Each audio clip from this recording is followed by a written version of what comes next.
In 2024, we saw a lot of head coaches take themselves off of the hot seat. Some of them place themselves back firmly on the hot seat. Some of them sit in this middle ground. We're going to talk about the top 5 Power 5 head coaches today that I think are on the hottest seats. We also got a little bit of a conversation, an interesting thing coming out of the state of Ohio. No more noon games for Ohio State athletics. We'll talk about that, of course, and then certainly as we continue these top 10 lists, we enter our top 10 edge rushers, aka defensive ends, in college football. I hope you guys will stick around. This is Armchair Analysis, Friday, May 16th, 2025. Appreciate everybody for tuning in and hope you guys enjoy today's episode. Hope you guys have enjoyed all the episodes this week. It seems that way. A lot of good numbers, a lot of good feedback and interaction, and I appreciate every single one of you. Thank you from the bottom of my heart. This is the first time I'm getting a chance to record a video since the wide receivers video went out. So I need to correct a couple things. One thing, actually. I made mention of Ty Felton in that video. He's not at Maryland, and I don't really know how I made this mistake, because I did a draft. I did a draft video literally 2 weeks ago and talked about him going to Minnesota and how I thought that was an interesting, but a good addition to the Vikings roster. So with that said, I did not get there. I didn't get that correct, and I need to correct myself here. Because I thought he was there. I also thought Caden Prather was still there, and neither one of them are still there. Part of going back into some of these videos and trying to, at the same time, be working on previews and not having looked at rosters, you make some mistakes. So I do apologize, but hopefully you guys will forgive said mistakes. They weren't on my top 10 list, so I'm not too worried about it. But I did want to make sure I address that as early as I could, following that video going out. So I thank you guys for that and for that little bit of grace. And without further ado, let's go ahead and get into today's video. So, Ohio Representative Tex Fisher has authored a motion to enact a fine on noon games at Ohio State if it's coming from an opposing university that is a state university, and if it's a top 10 matchup. Both of those criteria have to be met. Now, do I think that this is a BS thing? Yes, 100%. I think this is a full of... I think this is an interesting move. I'm not going to talk politics. I don't care about them. But I think this is a very interesting strategy to take for this. What it does do, however, is open our eyes to what we've already kind of known, which is that the big noon kickoff thing has kind of worn itself out in a handful of ways. And let me explain to you what I'm saying. Does it bring a lot of eyes to the noon slate? Yes, 100% without question, it does. Did Fox do this so they weren't competing with Saturday Night Football on ABC? Yes, 100%. Do we think it really matters? The answer I have for you is no. I don't think it really matters. I think people are going to watch the games they want to watch no matter what, whether it's on at noon or whether it's on at 7:30. I don't think that particularly matters. Now, I do understand, and I truly feel the sentiment from Ross Bjork, the Ohio State athletic director, when he made mention of the changes they were going to make to the game day experience. Why do I think those are important? Because if you're going to show up for a 7:30 kickoff, but you're not going to show up for a noon kickoff, then let's find some incentive to be there for the noon kickoff. Let's find some incentive to make those games hostile environments. What I think should be stated here is it does show a glaring issue with scheduling. Ohio State and Michigan are the two teams who have played the most big noon kickoff games since their inception and since the Big Ten's joining of Fox back in 2017 or 2018, I think it was. And there's nothing wrong with it. There certainly isn't. I mean, those are the most profitable brands in the Big Ten, at least as of the time of the contract, and especially this newest contract back in 2023. This is the way that this is kind of why people in Fox and NBC and CBS paid into the Big Ten's media rights, is for two of the biggest brands, Ohio State and Michigan. A game that gets the most views in rivalry week most years.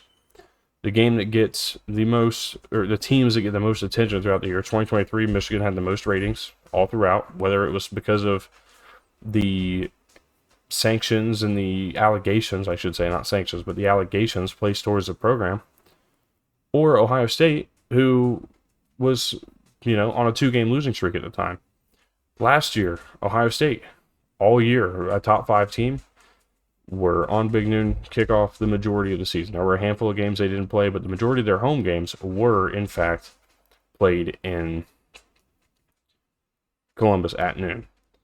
Unfortunately, that's just the way it was, and I think we saw the way the Tennessee game was, the way the environment was for that Tennessee game, kind of changed and turned some things around. What I think this does is, more than most people will say, is that I think it just sheds a bigger light on the scheduling issue that is Fox is not willing to get away from their essential cash cows of Ohio State and Michigan. When they do, their ratings go down. When they do, they make less money. And it makes it problematic. That's why Ohio State and Texas is Big Noon kickoff in week 1. And that's why it is not a night game or any other rate. Now, part of this is also the fact that the way the drafting system goes from these networks, Fox gets first pick pretty much any week. And they're always going to pick the best game of the week. One way or the other, they are going to find a way to get the best game of the week. It's kind of just the nature of the beast. That's what the Big Ten signed up for. That's what every athletic director seemingly signed up for. And it's just going to have to happen because nobody's going to go out to Eugene and watch a bit and do a Big Noon kickoff. That's 9 a.m. local time. They're not going to do that. But they can do Big Noon kickoff in State College, Pennsylvania. They can do a Big Noon kickoff in Columbus, and they certainly can do it in Ann Arbor.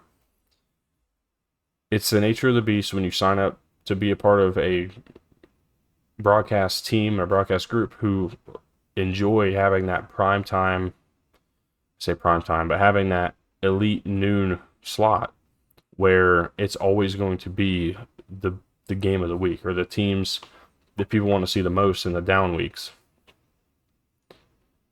It'll be interesting because, again, I don't think anything comes of this. If it does, it's a complete waste of time, in my opinion. But it's not a waste of time because it does bring more eyes to the question and say, can they really do that? Is that really... At the end of the day, it's bringing eyeballs and attention to the scheduling issue that we see today in the Big Ten. So let me know what you guys think. Certain I know what the majority of people will say, but I'm still very curious to say the least. We move forward now to the topic that I think I'm most excited for today. Now, trust me, I'm excited for the defensive end list, or the edge rusher list, however you want to quote it. But I really like this exercise I put together. College football hot seat coaches. I'm doing my top 5 in the Power 5. The reason I'm doing this is because I think it becomes an interesting conversation when you have guys like Sam Pittman save at least another year of their job. Dave Aranda saved his job and has a really good looking program building out there in Waco at Baylor. And if they improve the way we expect them to improve, then Baylor's in the conversation and Dave Aranda's no longer on the hot seat. Billy Napier pulled himself firmly off the hot seat with an 8-5 year last year. There's a lot of hype around guys who were formerly there. And now there's a lot of guys who were sitting here in year 3, 4, 5, or even further beyond, who were waiting. Are they going to stick around? Are they not? What is the direction that they're taking the program? Do they even have a sense of direction? We're going to go through all those. Number one on this list, however, is Mike Norvell, and it's super obvious. 2-10 following a 13-0 season. You should have been able to build off of the best season since the Jimbo Fisher National Championship team.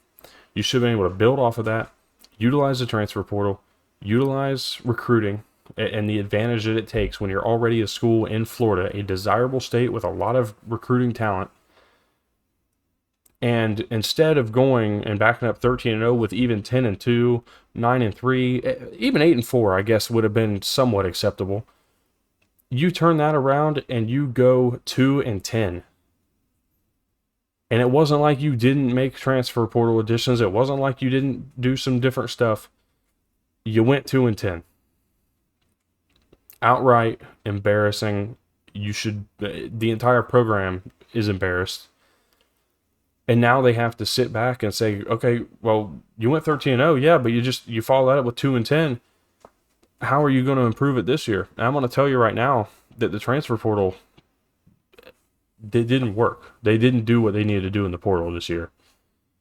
There is a growing frustration, or should be a growing frustration, in the Florida State fan base because that program has built itself from the Bobby Bowden era to Jimbo Fisher and what he was able to do too well to have been what the last decade has shown us in Florida State athletics. Mike Norvell, I think, has the hottest seat in college football right now. At number 2, and not far behind him, is Mike Gundy. I'm going to be honest. This is a guy that always turns things around and pulls this miraculous 7-8 win season kind of out of nowhere. And we always sit back and wonder, okay, well, I guess he's not in the hot seat anymore. How is he going to build off of this? When are they going to put themselves in the national conversation? I don't know if they bounce back from last year's 3-9, 0-9 effort in conference play and do much better this year. I'll be honest, they're the second team I'm previewing, June 2nd. You can find that video if you're an Oklahoma State fan. But I'm going to be honest with you right now, I do not like a single thing about this team. Now, understand, usually these teams that nobody likes at Oklahoma State are the ones that Mike Gundy just finds a way to be miraculous. This miraculous 9-win season, and they come out of nowhere and they go and put themselves in the conversation of conference champion or maybe even playoff team. I don't see it this year. I just do not see it. I'd like to be wrong because I do like Mike Gundy. I think that he brings something to this old school approach to a program, but has been able to nuance it really well. It's looking bleak in Stillwater.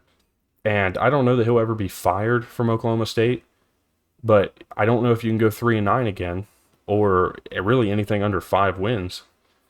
5 wins or below, I'll say. If you're not a bowl team in 2025, I think that seat starts warming up even more. And maybe it's just one of those, hey, look, we don't want to fire you, but you're not being retained either. I don't have a lot of hope for 2025 Oklahoma State, but this is when we're always surprised. This is when we always get caught off guard. I'll gladly be wrong. At number 3, I put Brent Pry from Virginia Tech.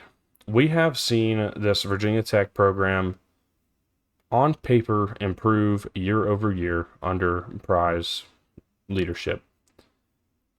Last year, I thought Virginia Tech was going to be the surprise team in the ACC. I thought they were going to do what nobody expected and be a conference championship contender. And instead of that, we had really the same inexperienced feel and vibe that we got in 2023. Going into 2025, there needs to be massive improvement because they didn't lose that much. And if they cannot put themselves in position to be conference championship contenders, or at least in the top 6 of the conference at the end of the year, which I don't believe that the ACC is going to be good enough that you can't be there, then we should certainly be having a conversation about Virginia Tech in the direction of their program just as well. Brent Pry is a guy that I think his seat is slowly, very quietly, starting to warm up a little bit. 2025 might be the last opportunity. At number 4, I put Mike Locksley on here. And look, I don't want to have Mike Locksley on here. I really like him. I think he's a great head coach. I don't great's not the right word. I think he's a good human and a good coach. I don't think he's in a great situation at Maryland to really prove what he is and what he can be, because the issue that Maryland has is they are behind in a lot of different aspects that would be deemed attractive to a recruit at this point.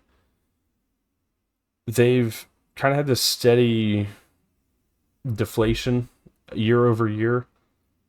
I really thought they were going to have 2023 was going to be that year for them, and it didn't really pan out that way. 2024 didn't pan out that way, and I don't really have much reason to believe that they can improve here in 2025 either.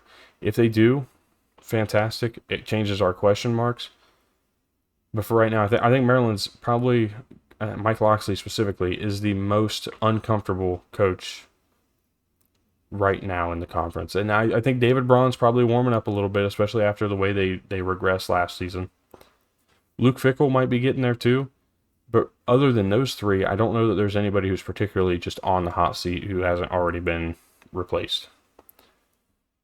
At number 5, I think that there is a growing distaste maybe for Mark Stoops at Kentucky. I don't know if I believe that they just want him gone, but I also don't know that I believe that they would be totally upset.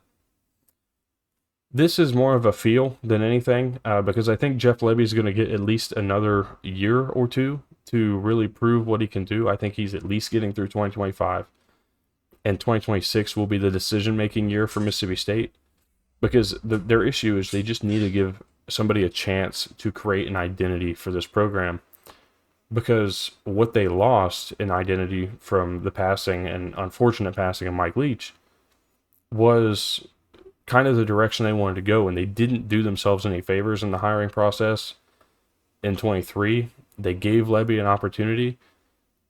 I think that 3 years is going to be their number with Lebby, so I don't think he's on the hot seat. Sam Pittman had his team improved enough to take himself off of the hot seat. Billy Napier, again, took himself off of the hot seat last year, or at least cooled it down. So where do you go? Clark Lea. I mean, look, I've been a very big fan of his for a long time. I don't think he's going anywhere. I don't care what they do after last year, the improvement they have. I think he's getting at least a little bit, probably 3 or 4 years to see how the consistency builds out. So who else do you look at? Josh Heupel's not there. I mean, Shane Beamer probably would have been if they were worse last year, but South Carolina was not. Lane Kiffin's not. Brian Kelly's not. Mike Elko. I mean, it's a brand new coach. You're not going to fire him right away. And I think that we might be talking later about the potential of Brent Venables, but I don't think Venables is on the hot seat currently as of today either. So the best option out of the SEC, in my opinion, was Mark Stoops. Let me know who you guys think might be on the hot seat. Maybe give me some group of 5 options that we can look through. The group of 5 is interesting because there's so many new coaches, and everybody who still has a job was successful last season, over the last couple of years even. I have a lot of interest in how that's going to pan out, but I mean, we'll probably wait until August before we start talking group of 5 teams. Power 5, it's a little easier to have an idea of where we're going. So, with that said, let's go ahead and talk top 10 edge rushers or defensive ends, however you want to look at it, going into the 2025 season. This is going to be a list that I don't know that I have a lot of confidence in, but I definitely like it. I like the way it came out. And it's based a lot on production so far in your career. It's based a lot on grades, because I'm going to be honest with you. I said this with line of scrimmage, offensive line. The line of scrimmage is not my best place of evaluation. And I know that. I know where I struggle, and I know what I'm going to be looking for this year to determine how I want to look at it going forward. What I can say, though, is I think I put together a really solid list that will be at least enjoyable and worth a conversation throughout this. So, I'm going to start at 10, go down to 1. At number 10, I had Mikael Kamara of Indiana. Really liked what he brought to the table for his team last year. He was kind of the leader, I would say, of the Indiana defense last year. Obviously came over with Kurt Cignetti and the transfer portal, joining the program last year. And he was just fantastic. Kind of a game wrecker of sorts in a lot of games last year. I'm excited to see how he improves and what the improvement looks like and how much, because we could be talking about him being the best edge rusher in college football, but the top 10 are super close. I didn't really know how I wanted to do it, so Kamara ended up at number 10 for me. At number 9, I put Max Llewellyn of Iowa. Now, Max Llewellyn was a guy who, while was not overly game-changing in the big games, he was a game wrecker in the games where Iowa was favored. Now, just doing her job's not good enough. He did have a lot of moments, I thought, throughout the course of last year where he made an impact without putting it on the stat sheet. I think that doing that and a year of improvement, a year of experience, going into this season where I think Iowa's going to be improved and a lot tougher of an out than people might be predicting early, I thought Max Llewellyn was perfect for number 9 here on this list. At number 8, I got Peter Woods of Clemson. I thought, look, they've got the best edge rushing duo in college football, does Clemson. TJ Parker, Peter Woods, two of the best in the game right now. And TJ Parker is on this list, and it is going to be coming up later. But I think that this duo puts together a really solid front seven for the Tigers. I am beyond pumped to watch this team because I think they're really exciting. I think they are super talented. They're personally, the more I look at them, the more they're my favorite for the national championship at this point in May. Don't take too much stock. Just know that I'm saying this in May. But they are a team that I'm really liking the more I look at them. At number 7, I got Cleve Lubin. He was at Coastal Carolina last year, transfers over to Louisville. He's going to join this Jeff Brom team that I think is looking for that dynamic pass rusher. And we've seen a handful of guys come from Coastal and be dynamic. Josiah Stewart is the most recent and most, I think, noteworthy of the list. But Cleve Lubin, I think, has the opportunity to be just that himself. And going over to the ACC, doing it at Louisville, I think he is going to be one of the most impactful defensive players in the ACC in 2025. Whether it's good or bad, I think that his performance will impact Louisville's season as much as any defensive player can in 2025. At number 6, I got David Bailey of Texas Tech. Look, he's a great pass rusher and a great guy when you want to drop somebody back into coverage. The biggest thing keeping David Bailey at 6 is I did not like what I saw from him in the run game. His assistance in the run game. It just did not work for me the way I was grading this list. I think he's a great player, though. I'm super excited. He is a game wrecker, and Texas Tech, a team that's really vying for a Big 12 championship, I think this puts them in a really good spot defensively. At number 5, I got Dylan Stewart of South Carolina. Look, this guy as a freshman was wrecking games. It's going to be a little more on his shoulders in 2025, and I'm certain that he is up to the task. In 2024, he had Kyle Kennard, Tonka Hemingway, and others on that defensive line, and all 3 defensive linemen not named Dylan Stewart were drafted. Dylan Stewart, as a sophomore, is going to get the opportunity to really turn up the wick and change games on this South Carolina defense that I think loses a lot. He's also going to have to take over a leadership role that people are going to underrate the value of that. But having a full off season to kind of take it on and step up and be that guy, I think it's only going to help Dylan Stewart improve, and maybe he walks out of this season as the best defensive end or edge rusher. Again, however you want to say it.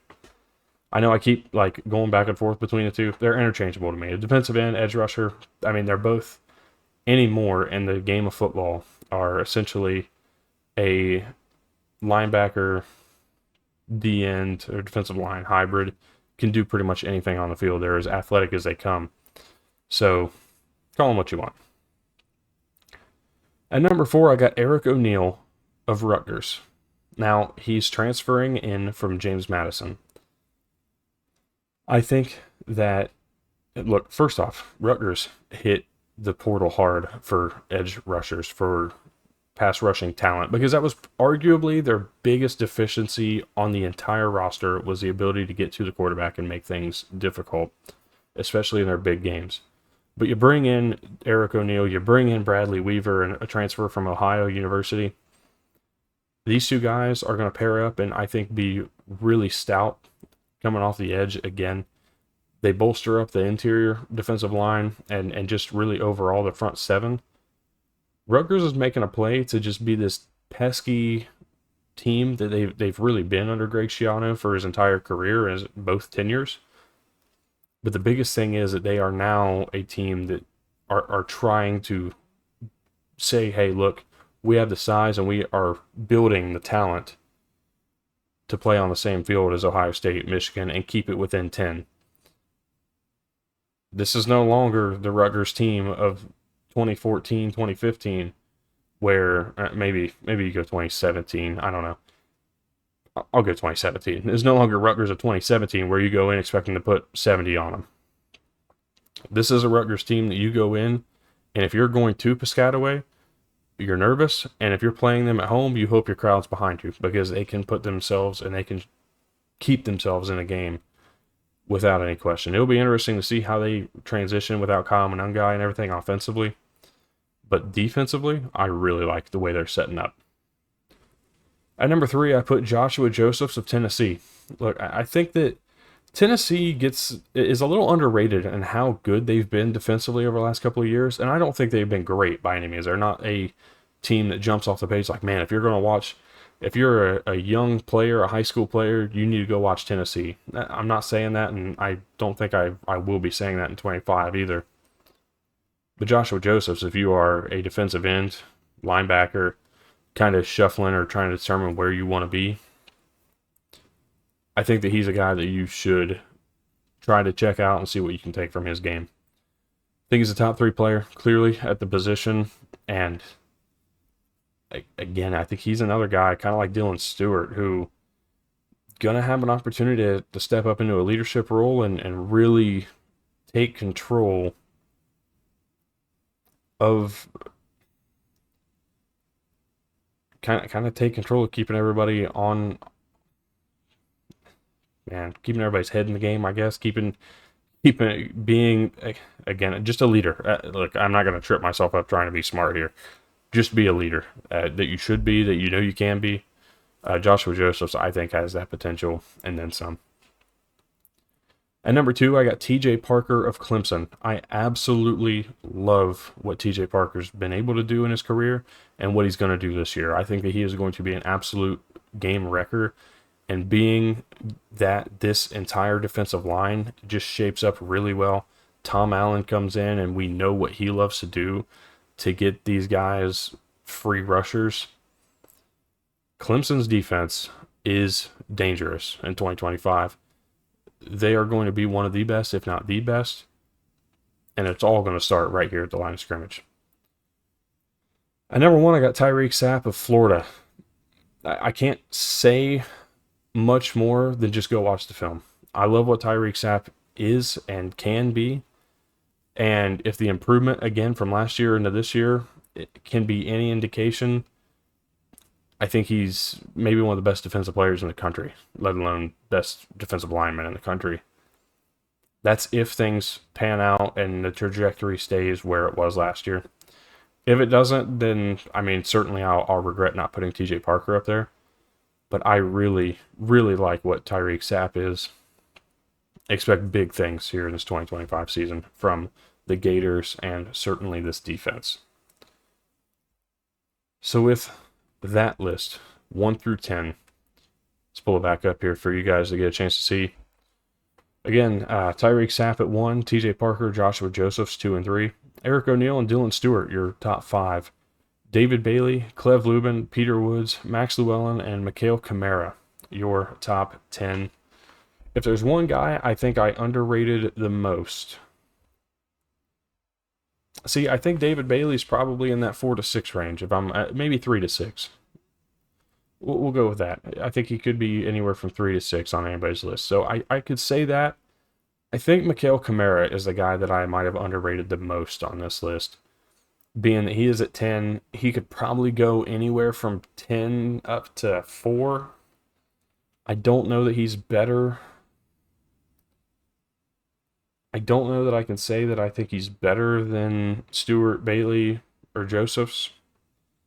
But I mean, that's why they play the game, right? So we'll find that out and determine whether or not this is just a silly list created by the Armchair Analyst, or if it is a list that I think that we all think came out to be worthwhile. I appreciate it. I hope you guys enjoy your weekend.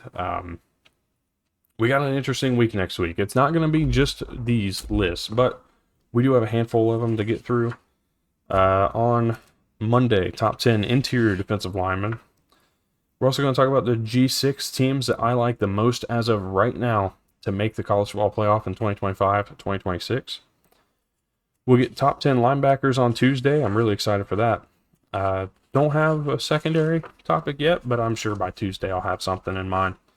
Wednesday will be top 10 safeties. Thursday, top 10 cornerbacks. And then I'm pretty certain that Friday I'm going to do a top 10 kickers list, but I think that we're going to have a totally different topic that headlines that show altogether. And then after that, next week, I got a full week of openness. I don't really know what I'm going to do or how I'm going to do it, but I'm excited to kind of get there. We'll see what kind of exercises we can come up with. But I thank you guys. The growth has been fantastic. The view rates have been fantastic, and it means a lot to me, okay? Because I do this all for the love of the game. I don't really intend to ever make money off of this. If I do, great. But if I don't, so be it. I just like to talk college football, and that's really what means the most to me. But I thank you guys so much for tuning in. I thank you guys so much for leaving likes. If you're watching this video right now, please don't forget, just leave a like for me.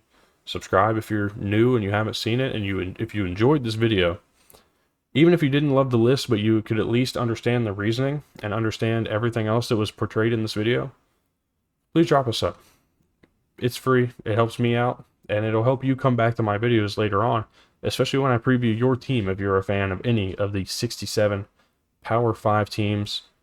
Whether or not that includes Notre Dame, I actually don't know, but I think it does not. So 68, including Notre Dame, we'll say. And, I'm going to preview every single one of them, starting with Florida State in the ACC, and working our way all the way from bottom to top of every conference until we finish in August. And when we do finish in August, we'll have a handful more previews. I'll do full conference previews where I predict the conference champions. I'll give you guys my exact records for every single team, and you'll see exactly how I went about it.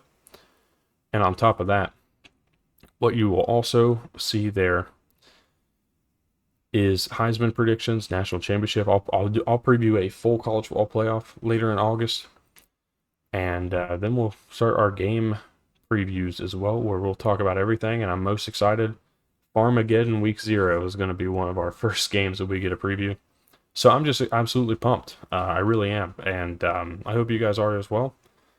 So I thank you guys. Don't mean to ramble here at the end, but thank you guys for tuning in. Hope you guys have a fantastic weekend. Stay safe. Hope to see you on Monday for top 10 interior defensive linemen.